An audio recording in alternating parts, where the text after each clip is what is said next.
You can tell her, you can tell her anything. She's a real good listener.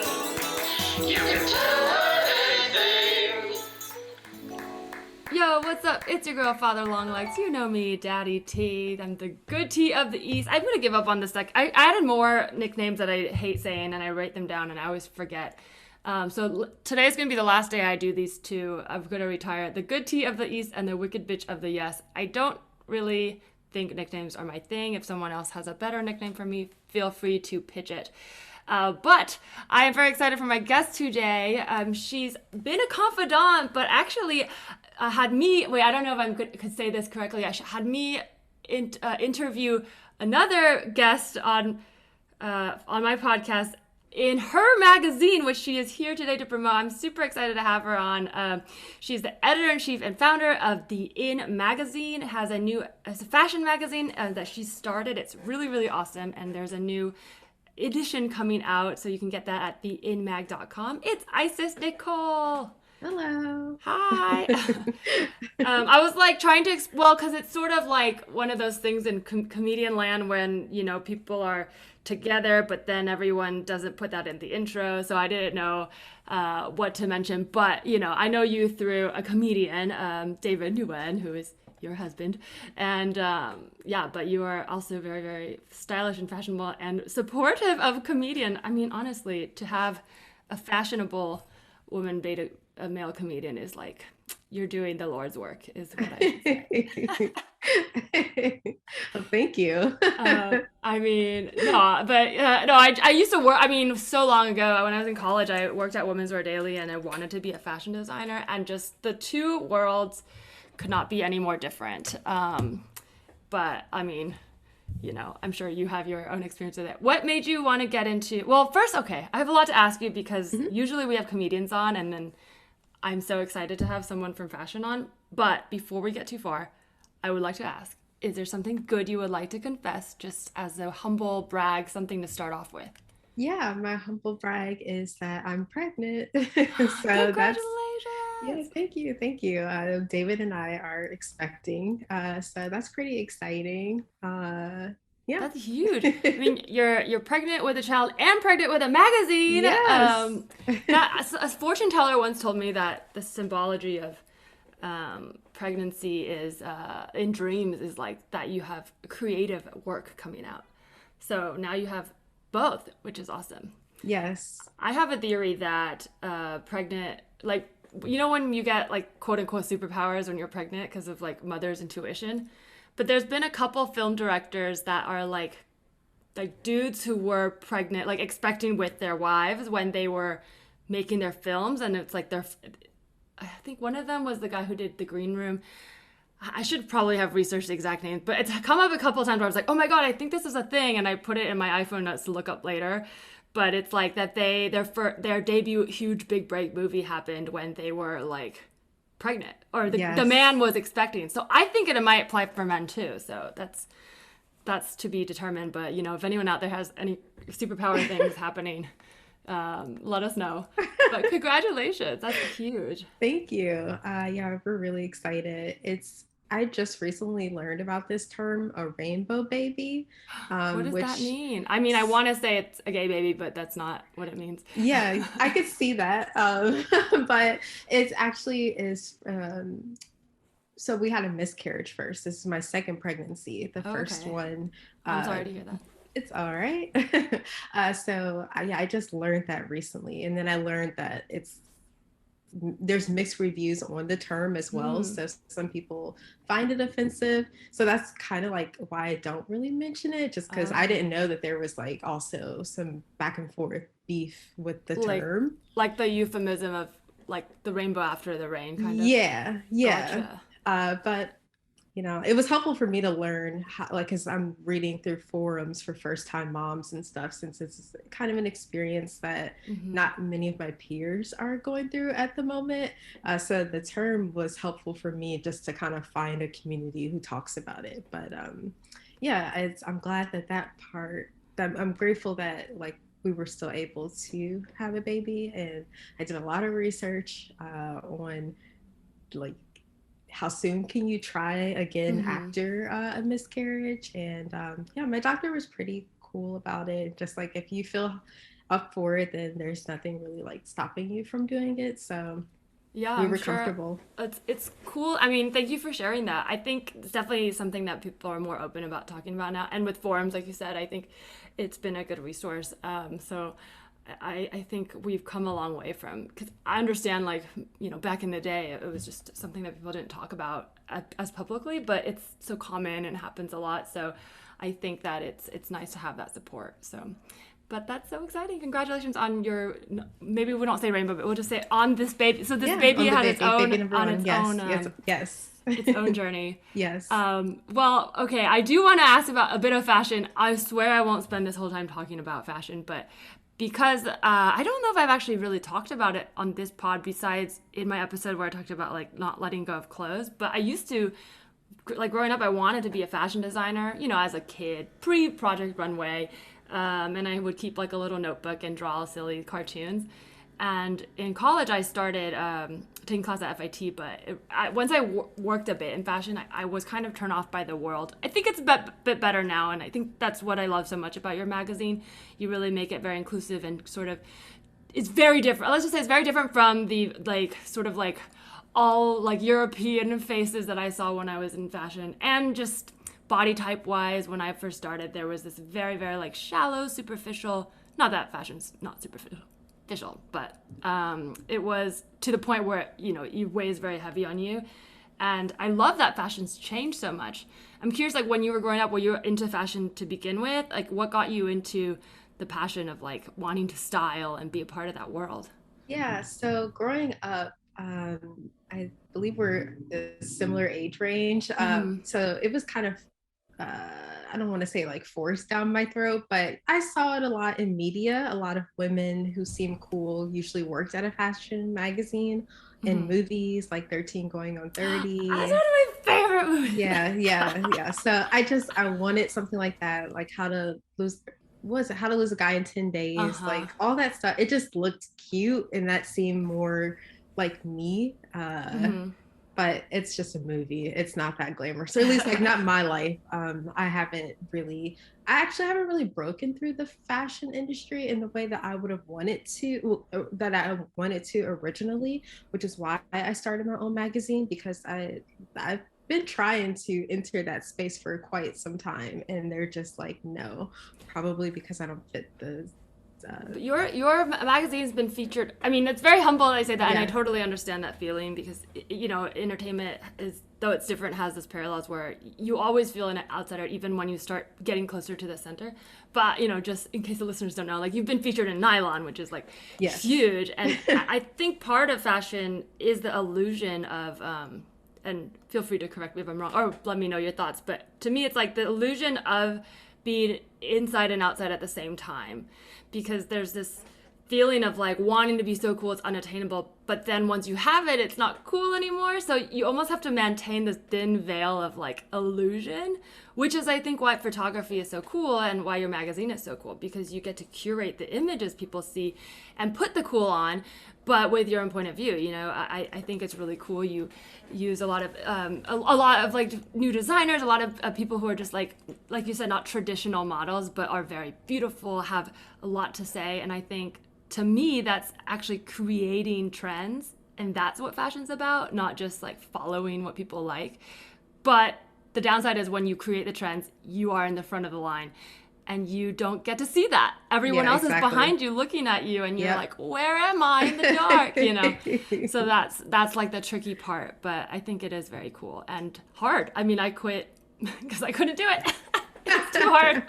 I don't know. I have a hard time like feeling like an outsider completely. So I'm very needy. Not that, you know what I mean. You're not an outsider, but no, I do feel like an outsider though. I do. That's exactly how I feel. But the way you described it sounds amazing. So thank you. Well, I went to your launch. Oh, you're welcome. But I went to the launch when you had the issue that I interviewed David and Imran for, and it was so cool. I have to say, like that feeling you talk about, that like the ineffable, like how do you capture like a cool vibe, like that 30 going on 30, like the popular girls, like you captured it. But I I don't think it is I don't know how to describe it, but it's something that you just see and you have a vision for and you put it together. So Thank you. Yeah, it's a gift. I don't know how it happens either. It like I couldn't tell you if I knew how to do it, I would tell you, but it's just a gift. it's So you putting yourself into things. What yeah, do you look like? You have themes when it comes to your issues, right?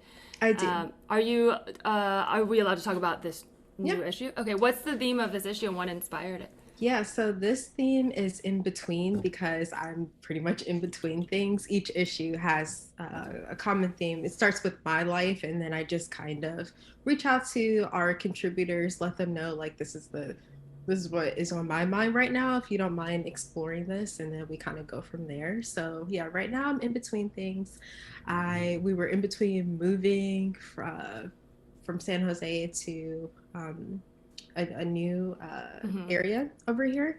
And then I'm in between like job stuff. This is my first time working full time in tech, but it's challenging and exciting at the same time. So managing working in that world and still having my own project is it's a lot. So it's new. So I felt like yeah, I just feel like in between things, waiting for motherhood and all that stuff. So that's why the theme is in between. Oh, And that's awesome. our cover is going to be a professional race car driver. Her name is Samantha Whoa. Tan.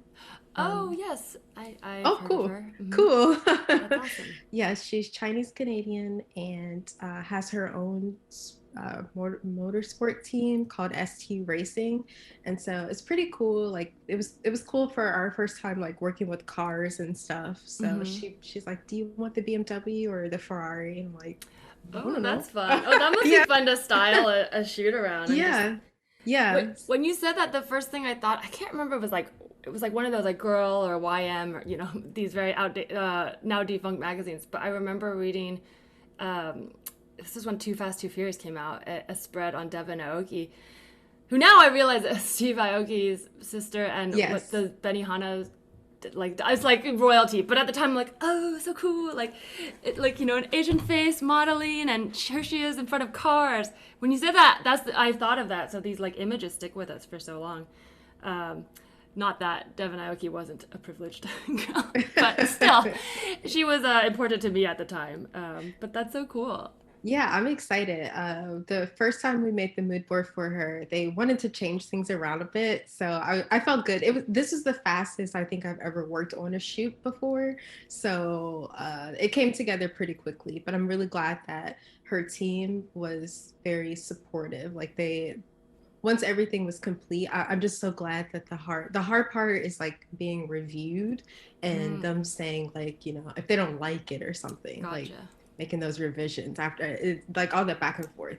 So I'm glad we didn't have to rework too much, so that way I can like take care of myself and not stress about another thing while I'm in this like new space. But yeah, it is delayed. This is the first time in a long time that our issue did not drop in October. And so people are like, where's it at? And I feel so bad, but also like Like, it's there's a kind of out of my pandemic going control. on. Calm Yeah, down. yeah. So it's different. We'll see. I just gotta re uh refresh, restart, figure it out moving forward. And we'll see how it goes actually being a new mom in the spring and It's so exciting. planning a project again. So In a we'll way, see. it's immersive because everyone waiting for your magazine is in between. Well, so it's like immersive theater. Love it.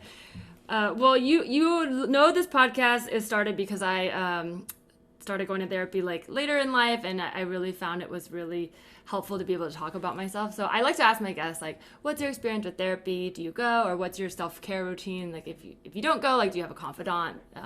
Whatever your routine is and whatever you're willing to share. I think our guests would love to hear it.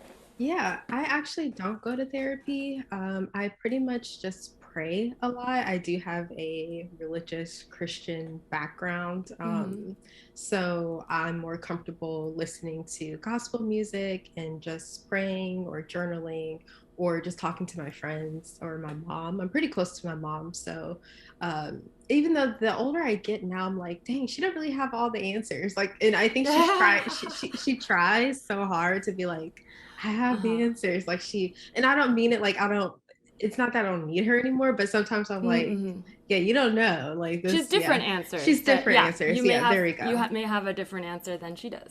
Yes. That's so interesting to realize because it is a weird moment. Now as an adult, it's easier to be like, of course our parents are human, but there's like an awkward phase where you start to know that, but you don't necessarily want to know that yet because you don't have all the tools yet to like necessarily keep yourself safe because you're like, a teenager, so you're not a full, adult. But at the same time, you start to disagree or go, I might have done this different. And I think that's the hardest part to realize that they're human. Now it's a little easier, I think, to go, oh, so they did that and that was maybe what was good for them or whatever. But that's cool that you guys were able to maintain that confidant relationship. Yeah. There was some rockiness. We did have a falling out back in 2016 when she was dating this dude, but we're in a much healthier place now. But she's actually going to therapy. Well, has gone. And I was kind of shocked because that's not really my mom's personality. Like that just didn't, like she just seemed so against it at first. Like it was more taboo. But somehow along the way she just tried it out. She felt comfortable because I think her therapist was an older Black woman, and so she was like, okay, I feel more comfortable sharing or just like talking with this person.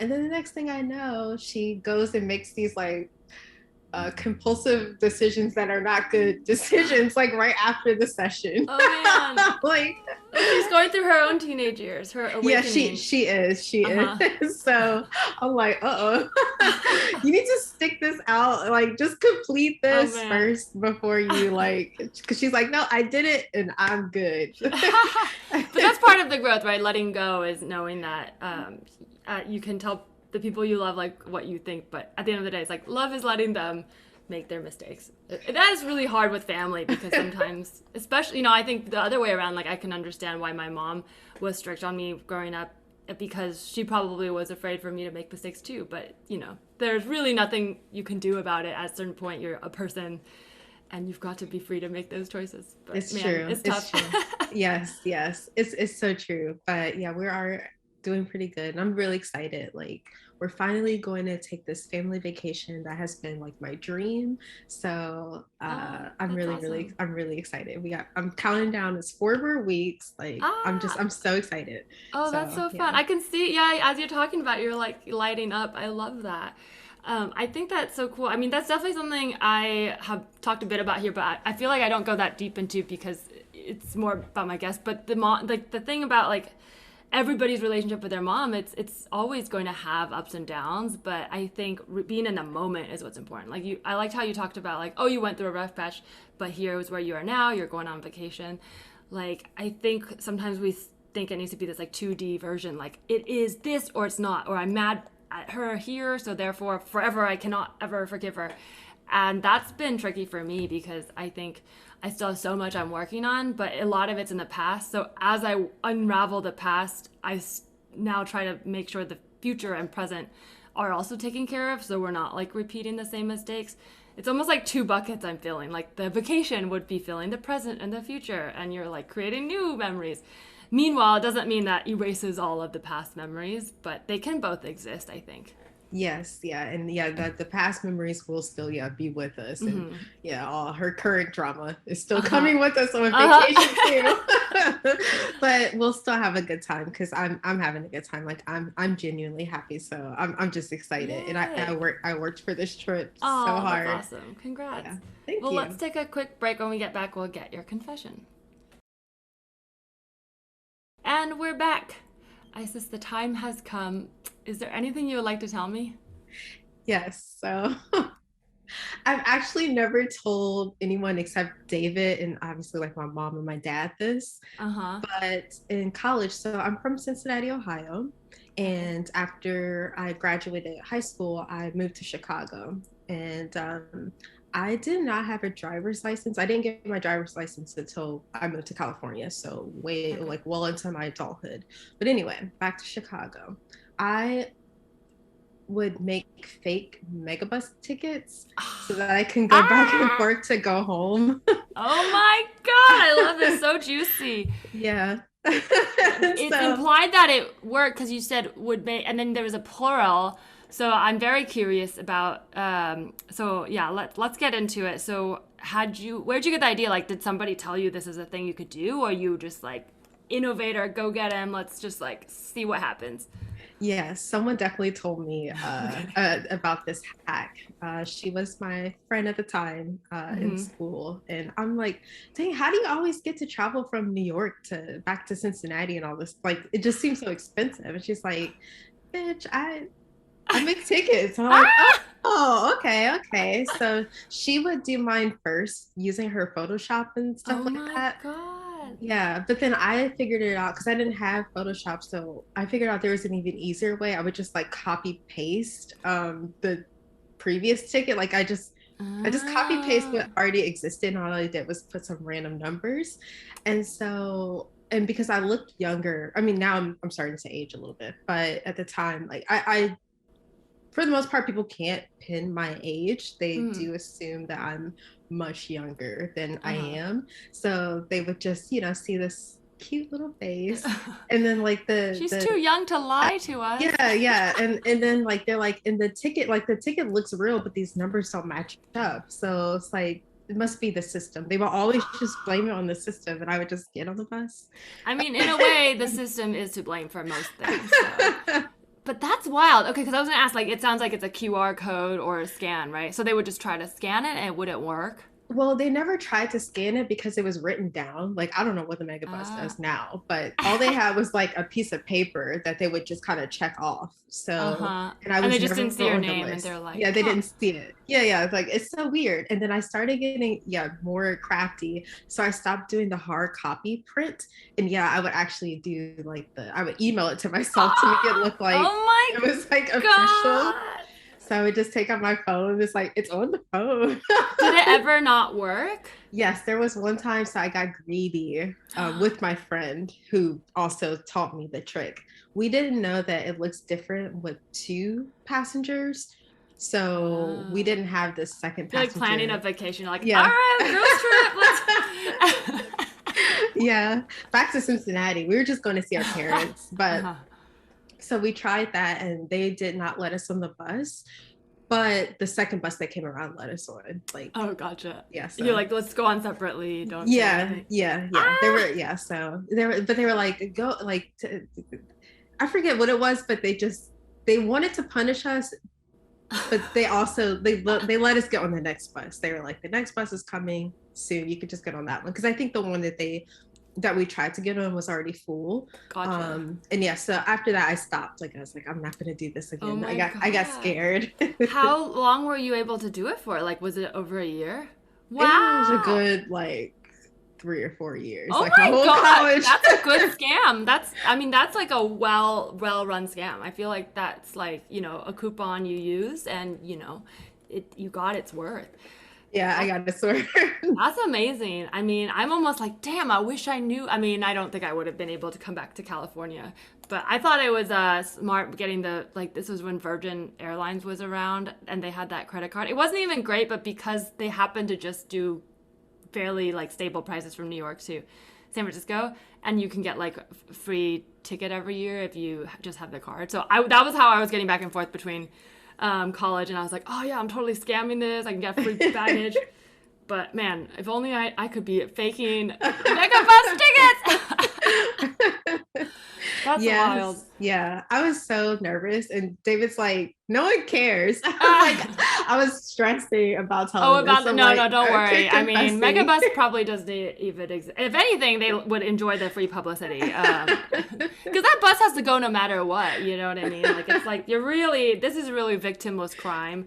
Unless you like kicked off a baby, or something, and you were like, no, this is my spot. That, nobody got hurt there. Yeah, no one got hurt. We all made it to our destination a-okay. It was Uh-huh. all fine and dandy. But yeah, I did that for a while, and I think that that's kind of crazy. Like, who was I? Ah, Okay, that's what I'm also curious about. So 'cause I think these are my favorite types of like scam confessions where, because there's been a couple on this pod where it's like, kind of almost on paper, you're like, oh, that's breaking the law, that's doing this. But then when you say it, it's like, who's getting hurt? And this is almost like it's a student who wants to go home. But the way you're saying it, I can tell like you were coming from a let me break all the rules and get away with it type of view. You were like, oh, I want to go home. If I can't do this, I'm just not going to go home. So that to me is like the perfect kind of scam attitude. Like it's just kind of enough fuck you to the system that's like fun for everyone, I think. But I'm curious, like, were you someone who was like very scared of breaking rules? Like, were you, like, to you, like, did you have to categorize this as like, I gotta justify this because, as soon as I can pay, I won't do this? Or were you kind of like, whatever, as long as I'm getting away with it, the universe wants this to happen? Like, where was your like thought process in terms of like, right or wrong when it came to this? I don't know if that question makes sense. How did you sort of like parse out breaking a rule, quote unquote, if you weren't the type of person to break rules? Or maybe you were. Were you rebellious? I think it's just because I saw my friend do it and it worked for her. So then I figured it was safe for me to do. If she told me she did it and it went left, then I don't think I wouldn't have tried it. But because she had already been doing it for so long, and I'm like, I trust that this is going to work for me. And it worked for her other friend too. So we just kind of like, I don't know, I just kind of hopped on the trend. Gotcha. Were you someone who was like growing up like truth or dare type of person? Were you a daredevil? I would go for the dare as I got older, just because it was more fun. In the beginning, I was always truth because it's like telling the truth. But to have my own fun, I would go for a dare. There's a thrill of an experience. Yeah. That's so cool because I think that is so much of what like growing up and becoming an adult, like we were talking about, making those choices like being fully informed, as opposed to being a kid being told what to do. It's more like to keep you safe. And then as you get older, you're like, oh, I know why this rules exist, but it will be fun and it won't hurt anyone. Then you can make that choice. So that's cool that like you were able to like so young have that sort of like point of view. Has that affected like you in your adult life? Have you been a thrill seeker? Like do you like to like sort of like, I don't know, backpack, whatever. I don't know what people, I'm like very a scaredy cat. I like to do things that are scary, but only if I'm like completely swaddled and surrounded by my friends. But do you like travel alone? Do you like to do things that are like thrill seeking? Yeah, no, at this point, like the stage I'm in now is just like full wife mode. And so like, anything that I can share with David, or if he puts me on, that's normally who I'm with. So I don't really do too much by myself, but before marriage and before our relationship, I did. I traveled alone. I made a friend on Tumblr. I made a few friends on Tumblr, and they were like, oh, I'm making this documentary and I'll buy your ticket to come out to London. And so I went. That was my first time. Oh my gosh, that's wild. Wait, how old were you? No phone. I was 20, I believe. I was 20. That's pretty young. So and you had never, was this pre like like did you know they were a real person or like?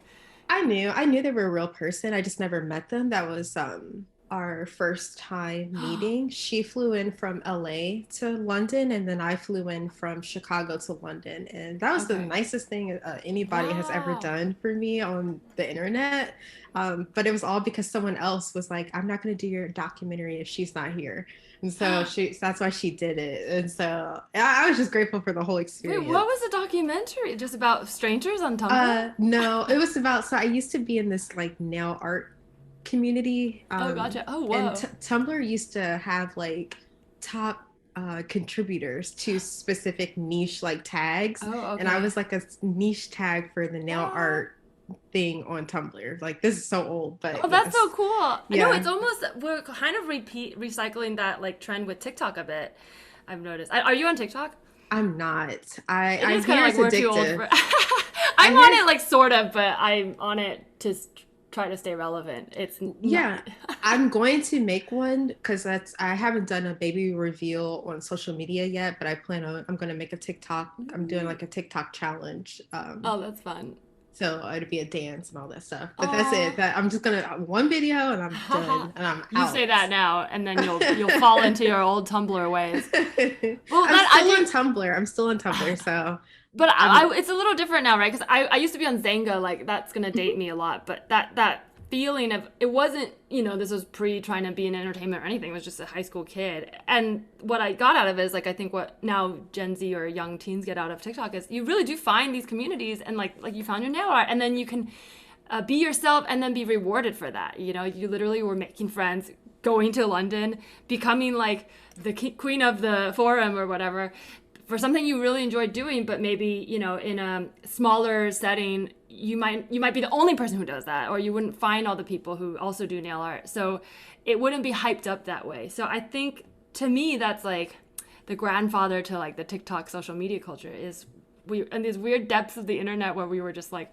blogging and writing our feelings down and then finding each other. Like, yeah. I think that's where it all started. It did. And I'm grateful that I was a part of that way before a lot of the like discourse, or at least maybe I was too young to realize there was discourse, but it was all just fun and games. Like when I was online, like there was no, well, no, I know what you mean. I think there's yeah. always going to be dark corners and underbellies, but the reality is like you probably had the instincts, and then you were also aware, like you were also part of both worlds, like the outside world. You had like your friend who you rode the bus with, and then also you were on Tumblr. I think it gets scary when people fall too quickly into any one world and don't have outside resources, because that's when, unfortunately, predators can find you. And I think they've always existed, but I think that the sad thing is predators exist everywhere, but intrinsically it doesn't make the community bad. But it does make it harder for parents to monitor, of course, with the internet. Yeah, for sure. Yeah, I'm grateful. Yeah, I never experienced anything like that either. It was pretty, safe. But yeah, when I went there, it was great. And I didn't have, so my phone didn't work. I still to this day have a pretty terrible phone service. But at the time, yeah, they didn't have an international plan. I went into London with like very little research, so I got detained the first time. It was like as soon as I landed, and they were really concerned because the nail art community, the nail art thing that I used to write for was called nail porn. And so they're like, nail porn. They're like, we need to research all of this. And they were just too suspicious. So the TSA looking up nail art, like, is there a code in these gemstones? Yeah. But it was just a blog, like with nail art, truly. And so, and I was able to give them the correct address, like when everything checked out fine. And also when they could connect with hello. Oh, it's just Amazon. It's okay. Sorry. When they could connect with the woman, they let me in. So it was all fine and dandy. But that's so scary though. I guess, but they fed me. It was like I was kind of more of an American. How long were you detained? They had to feed you? I know. I was detained for a good, I would say like maybe like 5 hours or so. And so like they like took my fingerprints, and then I was like in a room with Muslim people. It was a lot. They were doing they were doing racism. Yes, they were. And I can't even imagine if the organization, the terrorist group, was around at that time. Oh my gosh. So you're like exchanging nail. You're like, the terrorists need their nails done too. No. So yeah, and people are weird about that too. That's the other thing. Yeah, I've experienced so many different things based on my race, based on my name, based on okay. Oh gosh, yeah. As you so see many this, I'm like, things. oh my gosh, yes, that's right. But this was, I mean, ISIS. It was a beautiful name that was taken and turned into something totally different. yes, but it's all good. I think because I'm just naturally a, I guess, empathetic person, and just I don't know. I feel like I'm pretty reasonable. So while people do annoy me, at the end of the day, I'm just like, they don't know any better. So I just keep it moving. Oh man. Yeah, that's really interesting because I think the more, I mean, I've spent so much time alone now during lockdown, and then even after lockdown, I've still decided to spend time alone. But just a lot of what I realized, like, because there's been so many, like, things I look back on my life and go, like, oh, I was so angry at this person, or all I wanted was, that for them to see or whatever. And then, one by one, I just, like, as I go back, I'm like, none of it really matters now. Not because I think I think things work itself out, but I don't. To me, it's like my personal life. I'm like, oh, I don't want to walk around holding on to this. Like, it almost, to me, I got to a point where I realized, like, oh, when people judge you or treat you a certain way because they think something of you, I'm like, they're afraid. It doesn't make it okay, but when you drop the fear, sometimes it disarms them because I think they expect you to be afraid of their, like, loud voices or power. And then when you're not afraid, they're like, oh, wait a minute. And, that's a very oversimplification, of course, but when you said that, it kind of made me think of that because I feel like that's my attitude has changed so much from when I was younger. I was really, like, scared, and that made me angry, and now I'm still mad, but not to people's faces. If they're yelling at me, I'm like, okay, well, right now. Wait, but what do you get mad about? Just like people, I mean, I'm trying, like, stuff like in school, the bullies or, mean girls, anything. I think growing up, I always felt like the sense of justice, but now I realize, like, justice is a strong word. Like, I think it's tough because I think there should be justice in the world, but personal justice is different to me. Like, that to me translates to, like, anger and fear when I carry that feeling around, as opposed to, like, okay, how can I think this is a goal I want for the world, but how can I act in my own world without, like, judging others? It's very hard. I mean, I wouldn't say I have it down to a science, but yeah, like, I was never detained, but when you said that, I thought, like, my immediate reaction would have been, like, being angry, to cry, to be really, like, flustered, and just seeing how calm you were saying that made me realize, like, oh, I think that calm, like, peaceful feeling, it's like disarming for someone who wants you to be afraid, I mean, yeah, it all worked out in the end. Yeah. So yeah, and this is what frustrates one of my closest friends. She's just like, what reality do you live in? Like, why are you like this? I don't know. It's just who I am. So it's because it's worked. Well, it's just like you said, it's worked out. I think it's a weird thing to talk about when other people are making the mistakes, because like, I do this on the pod sometimes because I'll talk about my own, like, experience in an abusive relationship, but I'm like, I want to be careful not to sound like I'm victim blaming, because I'm not. But with, like, once you accept what has happened, like, what's the best possible scenario, it's to not be mad, not because I want people to get away with it. But I think what's interesting is, like, you say it's worked out. So when people are like, why are you like this? You're like, because it's worked. Because me being like this has improved my life and has continued to serve me and people around me. So I will continue doing this. And that, I think, is a good reason. It's not because you want people to, not learn their lesson, but, the universe will teach them in their time. It's not your job unless you want it to be. Exactly. But, it sounds like you have a lot of jobs. So Exactly. I mean, are they paying you to teach them how to be a better person? If not, then no need to do so. Exactly. So yeah, I'm just grateful, but I also try to be sensitive, because there are people who do try their best to make things work out, and it just doesn't happen. And I don't know, and it's not in my control. Like, it's like when you ask, how do you capture that? Like, and that gets frustrating, because if I knew, I would tell you, but I don't know, except maybe just fate. I don't know. It's just how my life is, and everyone has their own thing. Yeah, no, that makes sense. It's like we're talking about parents. Everybody, it sounds silly, but, like, literally everybody is a different person and takes up literally different space in the universe. And so you can't prescribe one point of view to everyone.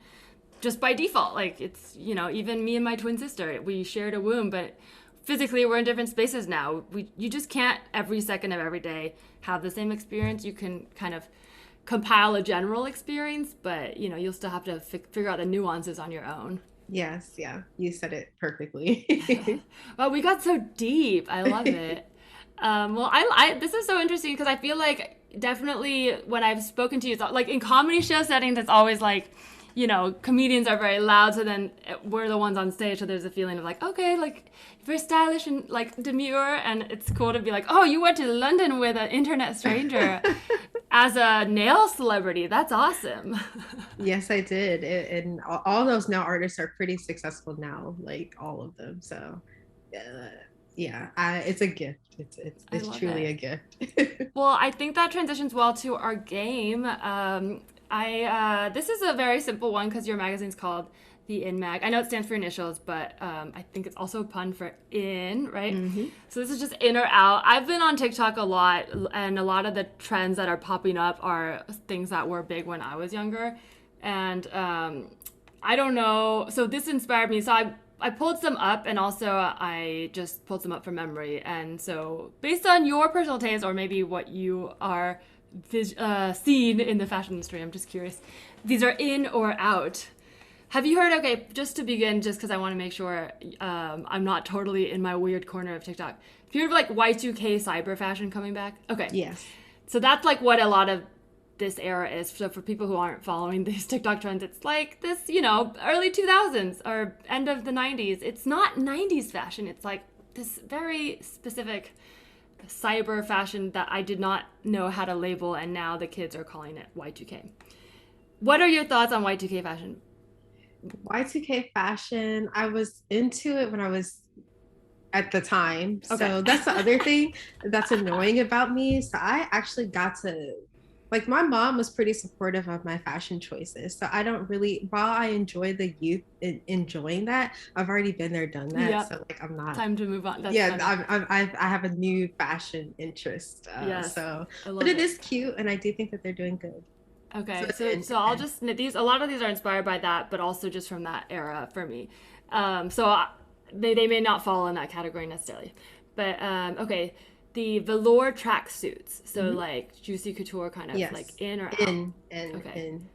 Skinny scarves. We're talking skinny scarves, not like for the winter. These are skinny scarves with like the sparkly, you know, stripes, and you're wearing like a tube top. Out. Yeah, okay. out. All right. Well, I'll just throw those away. No, I'm just kidding. I don't have those. Okay. Off the shoulder shirts. So we've got one-sided. We've got like, you know, almost boat neck with straps showing. That's in. I see nodding. It is? Okay. My mom used to yell at me so much for those. She'd be like, your straps are showing. Yeah, I like that. I like the little cold shoulder. I like that. Okay, tattoo print shirts. So you know, in. Really? A friend of mine just did a collaboration with Savage Fenty. It just dropped. Her name is Soto Gangster. She has her own tattoo thing. She's out in LA. Oh, okay. But yeah, so yes. Soto Gangster. I'll look that up. Okay, I love that because you know for a while it was just Ed Hardy, and you know it's really all about how you wear it. I'll have to give that another shot. Okay, gemstone denim. Like rhinestones on the pockets. Yeah. I like it on a hat. Like that's going to be probably my next phase when I become a mother for reals. Like I want that denim hat with like a bunch of gemstones on it. Okay. What about trucker hats? Trucker hats, I understand they're in. They're not for me. 2004. They weren't even in 2000. I mean, they were, but I just feel like they're the fetch of hats. Yes, I've been there, done that already. So I'm not going back. I did go to SneakerCon recently with David, and they have buckets of those hats. Oh gosh. So I figure it'd be time. It's probably going to be one of those timeless things, just because it's that. But it's out for me, but it's in for the kids. Okay, good to know. Okay. This is something I love to wear, and I don't really know if this was even cool then, but XXL t-shirts with cargo pants, like just like super bag, but not like baggy, like you know, like cool, like rainbow spray paint. Like I'm talking like camp t-shirts, like big jean cargos. Will that ever come in? My brother-in-law just got that, I guess. It's out for me. Oh my God, yes. That was all I wore in 4th grade. It's in for the young ones. It's out for me though. Yes. Okay, man, my day is coming. Okay, final one, Hawaiian print dress. Ooh, in. Okay. In. Yes. That was a hot one in my middle school. Yeah, like the spaghetti strap, Hawaiian print, kind of like A-line, triangle bra, or whatever. Triangle bodice, whatever. Clearly, I never continued my fashion career, so. I love it. Okay, there's hope for I should go back to my mom's closet and dig up these clothes. I will be the coolest girl on stage. If you will like, that I think, who is it, like Bella Hadid? She's got that kind of look in Dua Lipa. I think they do a good job in kind of making Y2K more present. Gotcha. Yeah, Dua Lipa, that's a good touchstone for that. I can see that. I love it. Well, thank you, Isis, for coming and doing the show and sharing that. Where can people find your magazine or, plug whatever you'd like to plug here? Yeah, so you can find the magazine at theinmag.com. That's THEINMAG.com. And our social media is at at the inmag. It might be at the _ in mag, but either way, just go to the .com. It'll all be on there. And the new issue drops before Christmas. Hopefully, fingers crossed. Yay. That's what we're planning for, and I'm super excited. So perfect time to get gifts, and I'll put out in the description as well, so you can click on it. You can follow this podcast at Tell Me Anything Pod, and follow me at Larissa T on Twitter and at Teresa Lee Bot on Instagram. Thank you. Thank you for listening to You Can Tell Me Anything. You Can Tell Me Anything is a comedic podcast created and produced by Teresa Lee on the Hoo Ha Ha Podcast Network. The Hoo Ha Ha team is Ashley McAtee, Audrey Povar, Maggie Reed-Austin, Cardi Assad, and Stephanie Bignot. The theme song for this podcast was created by Cody Johnston. The outro music was written by Shipwrecked Sailor. And the Hoo Ha Ha app can be found in the Apple Store to stream your favorite comedy series and laugh out loud podcasts by the funniest women in comedy. To contact this podcast specifically, you can email tellmeanythingpod@gmail.com and follow us on Instagram at tellmeanythingpod. Thank you.